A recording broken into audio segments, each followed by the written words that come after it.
ನಮಸ್ಕಾರ ಎಲ್ರಿಗೂ ಕೂಡ. ಸ್ವಾತಂತ್ರ್ಯ ದಿನಾಚರಣೆಯ ಕುರಿತಾಗಿ ಓರ್ವ 5ನೇ ತರಗತಿಯ ವಿದ್ಯಾರ್ಥಿ ಸ್ವಾತಂತ್ರ್ಯೋತ್ಸವದ ಕುರಿತು ಯಾವ ರೀತಿ ಭಾಷಣ ಮಾಡಬಹುದು ಅನ್ನೋದನ್ನು ಈ ಒಂದು ವಿಡಿಯೋದಲ್ಲಿ ನೋಡ್ತಾ ಹೋಗೋಣ. ಎಸ್, ನಗನಗ್ತಾ ವೇದಿಕೆ ಮೇಲೆ ಬಂದು ಈ ರೀತಿಯಾಗಿ ಪ್ರಾರಂಭ ಮಾಡಬೇಕು. ನನ್ನ ಶಾಲೆಯ ಎಲ್ಲ ಪ್ರೀತಿಯ ಕುಟುಂಬದವರಿಗೆ ಸ್ವಾತಂತ್ರ್ಯೋತ್ಸವದ ಶುಭಾಶಯಗಳು ತಿಳಿಸುತ್ತಾ ನನ್ನ ಚಿಕ್ಕ ಭಾಷಣವನ್ನು ಆರಂಭಿಸ್ತಾ ಇದ್ದೇನೆ. ವೇದಿಕೆಯ ಮೇಲೆ ಆಸೀನರಾಗಿರುವಂತಹ ನನ್ನೆಲ್ಲ ಪ್ರೀತಿಯ ಗುರುಗಳೇ ಮತ್ತು ನನ್ನ ಆತ್ಮೀಯ ಸ್ನೇಹಿತರೆ ಹಾಗೂ ಇಲ್ಲಿ ಉಪಸ್ಥಿತರಿರುವ ಎಲ್ಲರಿಗೂ ನನ್ನ ಹೃದಯಪೂರ್ವಕ ನಮಸ್ಕಾರಗಳು. ಇಂದು ನಾವು ನಮ್ಮ ದೇಶದ ಅತ್ಯಂತ ಹೆಮ್ಮೆಯ ದಿನವಾದ ಸ್ವಾತಂತ್ರ್ಯೋತ್ಸವ ದಿನಾಚರಣೆಯನ್ನು ಆಚರಿಸಲು ಇಲ್ಲಿ ಸೇರಿದ್ದೇವೆ. ಪ್ರತಿ ವರ್ಷ ಆಗಸ್ಟ್ 15ರಂದು ನಾವು ಸ್ವಾತಂತ್ರ್ಯ ದಿನಾಚರಣೆಯನ್ನು ಆಚರಿಸುತ್ತೇವೆ. ಆದರೆ ಸ್ನೇಹಿತರೆ, ಈ ಸ್ವಾತಂತ್ರ್ಯ ನಮಗೆ ಸುಮ್ಮನೆ ಸಿಕ್ಕಿದ್ದಲ್ಲ. ಇದರ ಹಿಂದೆ ಸಾವಿರಾರು ದೇಶಭಕ್ತರ ತ್ಯಾಗ, ಹೋರಾಟ ಮತ್ತು ಬಲಿದಾನಗಳಿದೆ. ಒಂದು ಕಾಲದಲ್ಲಿ ನಮ್ಮ ಭಾರತ ದೇಶವನ್ನು ಬ್ರಿಟಿಷರು ಆಳುತ್ತಿದ್ದರು. ನಮ್ಮ ದೇಶದ ಜನರು ತಮ್ಮದೇ ಆದ ನೆಲದಲ್ಲಿ ಸ್ವತಂತ್ರವಾಗಿ ಬದುಕಲು ಸಾಧ್ಯವಾಗಿರಲಿಲ್ಲ. ನಮ್ಮ ರೈತರು ಕಷ್ಟಪಟ್ಟು ಬೆಳೆದ ಬೆಳೆಗಳ ಮೇಲೂ ತೆರಿಗೆ ವಿಧಿಸಲಾಗುತ್ತಿತ್ತು. ನಮ್ಮ ಜನರ ಹಕ್ಕುಗಳನ್ನು ಕಸಿದುಕೊಳ್ಳಲಾಗಿತ್ತು.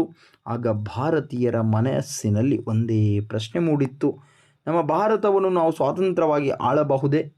ಈ ಪ್ರಶ್ನೆಗೆ ಉತ್ತರವಾಗಿ ದೇಶದ ಮೂಲೆ ಮೂಲೆಯಿಂದ ಸ್ವಾತಂತ್ರ್ಯದ ಕಹಳೆ ಮೊಳಗಿತ್ತು. ಮಹಾತ್ಮ ಗಾಂಧಿಯವರ ಸತ್ಯ ಮತ್ತು ಅಹಿಂಸೆ ಮಾರ್ಗವನ್ನು ತೋರಿದರು. ಅವರು ಸತ್ಯಾಗ್ರಹ, ಅಸಹಕಾರ ಚಳವಳಿಗಳ ಮೂಲಕ ಬ್ರಿಟಿಷರ ವಿರುದ್ಧ ಹೋರಾಡಿದರು. ಭಗತ್ ಸಿಂಗ್ ದೇಶಕ್ಕಾಗಿ ನಗನಗುತ್ತಲೇ ಪ್ರಾಣವನ್ನು ಅರ್ಪಿಸಿದರು. ಸುಭಾಷ್ ಚಂದ್ರ ಬೋಸ್ ಅವರು ನಮಗೆ ರಕ್ತವನ್ನು ಕೊಡಿ, ನಾನು ನಿಮಗೆ ಸ್ವಾತಂತ್ರ್ಯ ಕೊಡುತ್ತೇನೆ ಎಂಬ ಧೈರ್ಯದ ಸಂದೇಶವನ್ನು ಜನರಲ್ಲಿ ದೇಶಭಕ್ತಿಯ ಜ್ವಾಲೆಯಂತೆ ಹೊತ್ತಿಸಿದರು. ರಾಣಿ ಲಕ್ಷ್ಮೀಬಾಯಿ, ಬಾಲ್ ಗಂಗಾಧರ್ ತಿಲಕ್, ಸರ್ದಾರ್ ವಲ್ಲಭಾಯಿ ಪಟೇಲ್, ಜವಾಹರ್ಲಾಲ್ ನೆಹರು, ಸರೋಜಿನಿ ನಾಯ್ಡು ಸೇರಿದಂತೆ ಅನೇಕ ಮಹನೀಯರು ಸ್ವಾತಂತ್ರ್ಯಕ್ಕಾಗಿ ಹೋರಾಟ ಮಾಡಿದರು. ಎಷ್ಟೋ ಜನರು ಜೈಲಿಗೆ ಹೋದರು. ಎಷ್ಟೋ ಜನರು ತಮ್ಮ ಮನೆ, ಕುಟುಂಬ ಮತ್ತು ಆಸ್ತಿಯನ್ನು ತ್ಯಾಗ ಮಾಡಿದರು. ಇನ್ನು ಎಷ್ಟೋ ಜನರು ದೇಶಕ್ಕಾಗಿ ತಮ್ಮ ಪ್ರಾಣವನ್ನೇ ಲೆಕ್ಕಿಸದೆ ಪಣಕ್ಕಿಟ್ಟರು. ನಮ್ಮ ಸ್ವಾತಂತ್ರ್ಯ ಹೋರಾಟಗಾರರು ತಮ್ಮ ಪ್ರಾಣವನ್ನು ತ್ಯಾಗ ಮಾಡಿ ನಮಗೆ ಸ್ವಾತಂತ್ರ್ಯ ನೀಡಿದ್ದಾರೆ.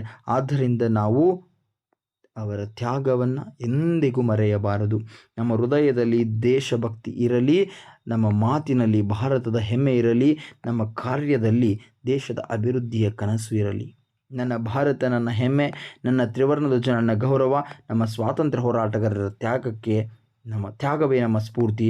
ಜೈ ಹಿಂದ್, ಜೈ ಬೋಲೋ ಭಾರತ್ ಮಾತಾ ಕಿ ಅಂತ ನಾವೇನು ಮಾಡಬೇಕಂದ್ರೆ ಭಾಷಣವನ್ನು ಆರಂಭ ಮಾಡಬೇಕಂದ್ರೆ ಹೆಂಗಂದರೆ ನಗ್ತಾ ಇರಬೇಕು ಮತ್ತು ವೇದಿಕೆಯಲ್ಲಿ ಬಹಳ ಕಾನ್ಫಿಡೆನ್ಸ್ ಆಗಿ ಧೈರ್ಯದಿಂದ ನೀವೇನು ಮಾಡಬೇಕು, ಮಾತಾಡಬೇಕಾಗ್ತದೆ. ಯಾವುದೇ ಭಯ ಬೇಡ, ಯಾವುದೇ ಚೀಟಿ ಇಟ್ಕೊಂಬೇಡ್ರಿ, ನೇರವಾಗಿ ಮಾತಾಡ್ರಿ. ಮತ್ತು ಅಲ್ಲಿ ಬರ್ತಕ್ಕಂತಹ ವಾಸ್ತವವಾಗಿ ನಿಮ್ಮ ಬಾಯಿಂದ ಬರ್ತಕ್ಕಂಥ ಪದಗಳು ಬರಬೇಕು. ಯಾವುದೇ ರೀತಿಯಾದಂತಹ ಅನ್ಕಾನ್ಫಿಡೆನ್ಸ್ ಇರಬಾರ್ದು. ಕಾನ್ಫಿಡೆನ್ಸಲ್ಲಿ ಮಾತಾಡಬೇಕು, ನಗ್ತಾ ಮಾತಾಡಬೇಕು. ವೇದಿಕೆ ಮುಂದಿರ್ತಕ್ಕಂಥ ಎಲ್ಲರನ್ನು ನೋಡ್ತಾ ಇರಬೇಕು. ಆಗ ನಿನ್ನ ಒಂದು ನೈಜವಾದಂತಹ ಭಾಷಣವನ್ನು ಮಾಡಬಹುದು. ಅದರ ಜೊತೆಗೆ ನಿನಗೆ ಮತ್ತೆ ಬೇರೆ ಎಲ್ಲೇ ಓದಿದ್ದ ನೆನಪು ಆದರೂ ಕೂಡ ಸಹಜವಾಗಿ ಅಲ್ಲಿ ಎಡಿಷನ್ ಮಾಡ್ಕೊಳ್ತಾ ಹೋಗಬೇಕು. ಅದಕ್ಕೂ ಮುಂಚೆ ಒಂದು ಭಾಷಣವನ್ನು ನೀಟಾಗಿ ನೀವೇನು ಮಾಡಿರ್ಬೇಕು, ರೆಡಿ ಮಾಡ್ಕೊಂಡಿರ್ಬೇಕು. ಈ ರೀತಿಯಾಗಿ ರೆಡಿ ಮಾಡ್ಕೊಂಡಿದ್ರೆ ಸಹಜವಾಗಿ ನಿಮ್ಮ ಒಂದು ಈ ಉತ್ತಮವಾದಂತಹ ಭಾಷಣ ರೆಡಿ ಆಗ್ತದೆ ಅಂತಕ್ಕಂಥದ್ದನ್ನು ನಾವಿಲ್ಲಿ ಏನು ಮಾಡ್ಬೋದು, ನೋಡಬಹುದಾಗುತ್ತೆ. ಥ್ಯಾಂಕ್ ಯು, ಧನ್ಯವಾದ.